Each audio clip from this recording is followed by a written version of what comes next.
মাঝে মাঝে দেখবেন নিজের ভিতর কেমন জানি একটা হাহাকার, একটা শূন্যতার অনুভূতির সৃষ্টি হয়। সব কিছু থেকেও মনে হবে কি যেন নেই। সবার মাঝে থেকেও নিজেকে মনে হবে বড্ড একা। আর এই অনুভূতিগুলো স্পেশালি তখনই হয় যখন আপনি আপনার রবকে অনেক দিন ধরে ভুলে থাকেন, কিংবা আপনার রবের ইবাদত তো করছেন বাট পূর্ণ মনোযোগ দিয়ে করছেন না, তাই সারাভাবে খুশুখুজুবিহীন সালাত আদায় করছেন।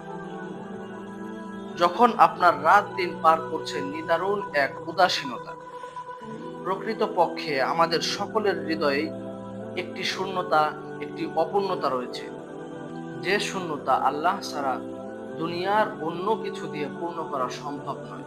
তাই নিজেরাই এই অসহায়ত্বের মুহূর্তগুলোতে নিজেকে আল্লাহর কাছে পরিপূর্ণভাবে সঁপে দিন।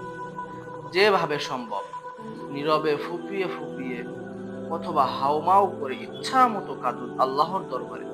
আপনার রবের কাছে আপনার চোখের পানি যে অনেক মূল্যবান, আপনি তো তা জানেনই। আল্লাহ তাআলা তার বান্দাদেরকে শাস্তি দেওয়ার জন্য জাহান্নাম সৃষ্টি করেছেন। আর যেই জাহান্নামে রয়েছে ভয়ঙ্কর আগুন, যা বান্দার কলিজা পর্যন্ত ভেদ করে ফেলতে পারে।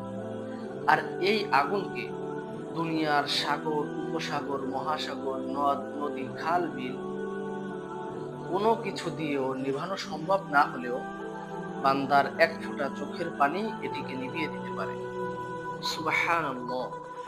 আমাদের রব আমাদের চোখের পানিকে কতটা ভালোবাসেন আমরা কি কখনো কল্পনা করেও দেখেছি? তাই দুনিয়ার খারাপ লাগা, কষ্টকর, বেদনাদায়ক মুহূর্তগুলো আমরা যেন গান শোনা, সিনেমা দেখা, নিজের কারো সাথে শেয়ার করা, এগুলোর পরিবর্তে আমাদের অশ্রু দিয়ে আল্লাহর সাথে শেয়ার করি।